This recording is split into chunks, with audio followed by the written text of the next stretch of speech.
Page 317. I am apprenticed to a monster. Scythe Faraday was right. Someone who enjoys killing should never be a scythe. It goes against everything the founders wanted. If this is what the scythedom is turning into, someone has to stop it. But it can't be me, because I think I'm becoming a monster too.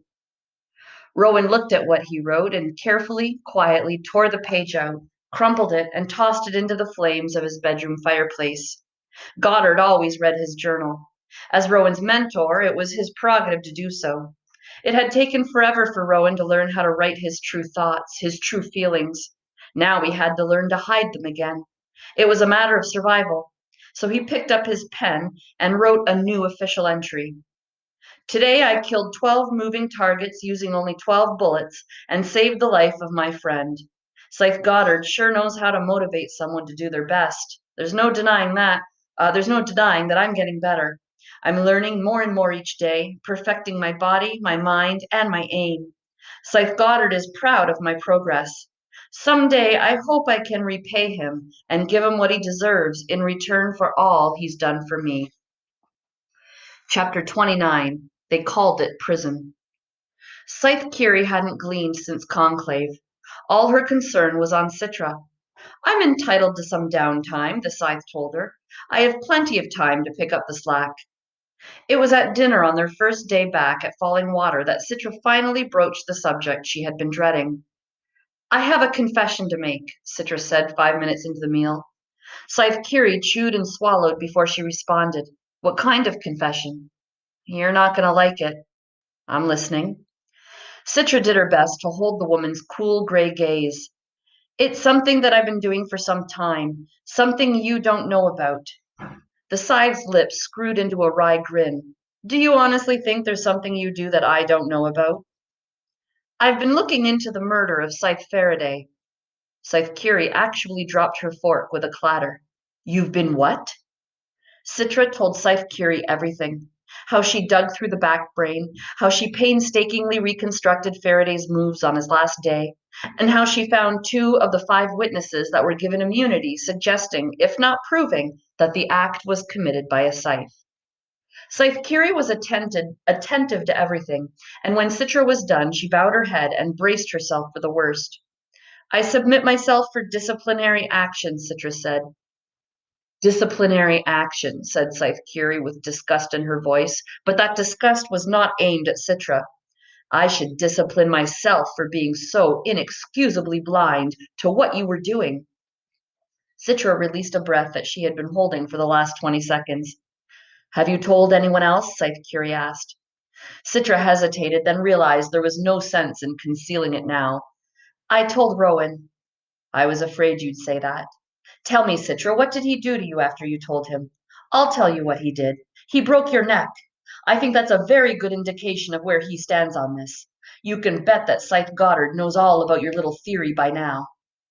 Citra didn't even want to consider whether or not that might be true. What we need to do is track down those witnesses and see if we can get any of them to talk. Leave that to me, Scythe Curie said. You've done more than enough already. You need to clear it out of your head now and focus on your studies and your training. But if this really is a scandal in the Scythedom, then your best possible position would be to achieve Scythehood yourself and fight it from the inside. Citra sighed.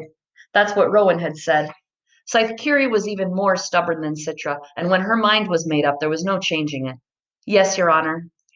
Citra went to her room, but still felt a definite sense that there was something Scythe Curie was holding back from her. They came for Citra the following day. Scythe Curie had gone to the market, and Citra was doing what was expected of her. She was practicing killcraft with knives of different sizes and weights, trying to remain balanced and graceful. There came a pounding on the door that made her drop the larger knife, almost stabbing her foot. There was a moment of déjà vu because it was the exact same sort of pounding that came in the middle of the night when Scythe Faraday had died. Urgent, loud, and relentless. She left the larger blade on the ground, but concealed the small one in a pocket sheath sewn into her pants. Whatever this was, she would not be unarmed when she answered the door. She pulled open the door to reveal 2 officers of the Blade Guard, just as there had been that terrible night, and her heart sank. Citra Terranova? One of the guardsmen asked. Yes? I'm afraid you'll need to come with us. Why? What's happened? But they didn't tell her, and this time there was no one with them to explain. Then it occurred to her that this might not be what it seemed. How did she know that these were really blade guardsmen at all? Uniforms could be faked. Show me your badges, she insisted. I want to see your badges. Either they didn't have any or they didn't want to be bothered with it because one of them grabbed her. Maybe you didn't hear me. I said come with us. Citra pulled out of his grip, spun around, and for just an instant considered the knife sheathed on the inside of her pants, but instead she delivered a brutal kick to his neck that took him down. She coiled, prepared to attack the other one, but she was an instant too late. He pulled out a jolt baton and jammed it into her side. Her own body suddenly became her enemy, and she went down, hitting her head hard enough on the ground to knock her out. When she came to, she was in a car, locked in the back, with a splitting headache that her pain nanites were struggling to subdue. She tried to lift a hand to her face, but found her hands restrained. There were steel clamps cinched on both hands and connected by a short chain, some awful artifact from the age of mortality. She pounded on the barrier between the front and back seats until finally one of the guardsmen turned to her, his gaze anything but peaceful. Do you want another jolt? He threatened. I'd be happy to give you one. After what you did, I wouldn't mind turning the voltage into the red. What I did? I haven't done anything. What am I being accused of? An ancient crime called murder, he said. The murder of Honorable Scythe Michael Faraday. No one read her rights. No one offered her an attorney for her defense. Such laws and customs were from a very different age, an age when crime was a fact of life and entire industries were based on apprehending, trying, and punishing criminals. In a crime-free world, there was no modern precedent for how to deal with such a thing. Anything this complex and strange would usually be left for the Thunderhead to resolve, but this was a Scythe matter, which meant the Thunderhead would not interfere. Citra's fate was entirely in the hands of Highblade Xenocrates. She was brought to his residence, the log cabin in the middle of a well-kept lawn that spread across the roof of a 119-story building. She sat in a hard wooden chair.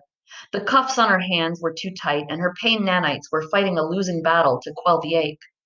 Xenocrates stood before her, eclipsing the light. This time, Xenocrates was neither kind nor comforting. I don't think you realize how serious this charge against you is, Miss Terranova. I know how serious it is. I also know it's ridiculous. The High Blade didn't respond to that. She struggled in the blasted things cuffing her hands. What kind of world would make such a device? What sort of world would need one? Then out of the shadows stepped another Scythe, robed in earth-toned browns and forest green. Scythe Mandela. Finally, someone reasonable, said Citra. Scythe Mandela, please help me. Please tell him I'm not guilty. Scythe Mandela shook his head. I'll do nothing of the sort, Citra, he said sadly. Talk to Scythe Curie. She knows I didn't do this. This is too sensitive a situation to involve Scythe Curie at this time, said Xenocrates. She will be informed once we've determined your guilt. Wait, you mean she doesn't know where I am? She knows we've detained you, said Xenocrates. We're sparing her the details for now. Scythe Mandela sat in a chair across from her. We know you've been in the back brain, attempting to erase records of Scythe Faraday's movements on the day he died to foil our own internal investigation. No, that's not what I was doing. But the more she denied it, the more guilty she appeared. But that's not the most damning evidence, said Scythe Mandela. Then he looked to Xenocrates. May I show her? Xenocrates nodded, and Mandela pulled out from his robe a sheet of paper, putting it in one of Citra's cuffed hands. She raised it to read it, not even imagining what it could be. It was a copy of a handwritten journal entry. Citra recognized the handwriting. There was no question it was Scythe Faraday's. And as she read, her heart sank to a place she didn't know existed in this or any other world. I fear I've made a dreadful mistake. An apprentice should never be chosen in haste, but I was foolish. I felt a need to impart all I know, all I've learned. I sought to increase the allies I have in the Scythedom who think as I do. She comes to my door at night. I hear her in the darkness and can only guess her intentions. Only once did I catch her entering my room. Had I actually been asleep, who can say what she might have done? I am concerned that she may mean to end me. She's shrewd, determined, calculating, and I've taught her the many arts of killing far too well. Let it be known that if death befalls me, it is not the result of self-gleaning. Should my life be brought to an unexpected end, it will be her hand, not mine, that bears the blame. Citra found her eyes filling with tears of anguish and betrayal. Why? Why would he write this? Now she was beginning to doubt her own sanity. There's really only one reason, Citra, said Scythe Mandela. Our own investigation has ascertained that the witnesses were bribed to lie about what truly occurred. Further, their identities have been tampered with, and we can't locate them. Bribed, said Citra, holding on to a last thread of hope. Yes, they were bribed with immunity, which proves it couldn't have been me. It could only have been another Scythe. We tracked the source of the immunity, said Scythe Mandela. Whoever killed Scythe Faraday also gave him one final insult. After he was dead, the killer defeated the security measures on Faraday's ring and used it to grant the witnesses immunity. Where's the ring, Citra? Demanded Xenocrates. She couldn't look him in the face anymore. I don't know. I only have one question for you, Citra, said Scythe Mandela. Why did you do it? Did you despise his methods? Are you working for a tone cult? Citra kept her eyes cast down to the damning journal entry in her hands. None of those things. Scythe Mandela shook his head and stood up. In all my years as a Scythe, I've never seen such a thing, he said. You disgrace us all. Then he left her alone with Xenocrates. The high blade paced silently for a few moments. Citra wouldn't look at him. There is this concept I've been studying from the age of mortality, he informed her.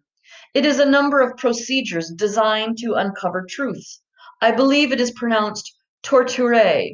It would involve turning off your pain nanites and then inflicting high levels of physical suffering until you finally confess the truth of what you've done. Citra said nothing. She still couldn't process any of this. She didn't know if she ever would. Please don't misunderstand, said Xenocrates. I have no intent of submitting you to torture. That is only a last resort.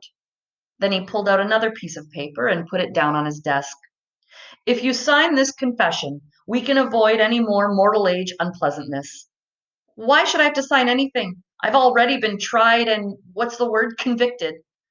A confession will remove all doubt. We would all sleep much easier if you'd be so kind as to remove the specter of doubt. Now Xenocrates finally offered her a sympathetic smile. And if I sign it, what then? Well, Scythe Faraday did grant you immunity until Winter Conclave. Immunity is non-revocable, even in a case such as this. Therefore, you will be held in an incarceration facility until that time. A what? They were called prisons. There are still a few left, abandoned, of course, but it shouldn't be too hard to restore one to house a single prisoner. Then at Winter Conclave, your friend Rowan shall be ordained, and as has already been stipulated, he shall glean you. I'm sure, knowing what we know now, he'll have no reservations in doing so. Citra looked morosely down at the page on the table next to her. I can't sign it, she told him. Oh, yes, of course, you need a pen. He reached into various pockets of his gilded person until finding one. As he moved to place it on the table next to her, Citra thought of half a dozen places she could jam it into him that would either render him deadish or at least incapacitated. But what would be the point? There were Blade Guard officers in the next room, and she could see even more on the porch through the front window. He gently laid the pen down within her reach, then called Mandela back in to witness her signature. As soon as the door to the cabin opened, Citra realized there was only one way out of this situation, only one thing she could do. It might not buy her anything but time, but right now, time was the most valuable commodity in the world. She feigned to reach for the pen, but instead swung her bound hands in the other direction, slamming them into Xenocrates' gut. He folded with an oomph, and she sprang from her chair, ramming her shoulder against Mandela, knocking him backward and out the front door. She leaped over him, and immediately a swarm of guards came at her. Now she needed every ounce of her training. Her hands were cuffed, but Bocator was more about elbows and legs than it was about hands. She didn't need to decimate them. All she needed to do was disarm them and keep them off balance. One came at her with a jolt baton that she kicked out of his hand. Another had a club which missed its mark as she dodged, and she used his momentum to flip him onto his back. Two others didn't waste time with weapons. They lunged for her, hands outstretched. A textbook case of how not to attack. She dropped to the lawn, swung her feet, and bowled them like pins. And then she began to run. There's nowhere you can go, Citra, called Xenocrates. But he was wrong. Forcing strength and speed into her legs, she ran across the rooftop lawn. There was no guardrail because the High Blade wanted nothing to impede his view of his domain.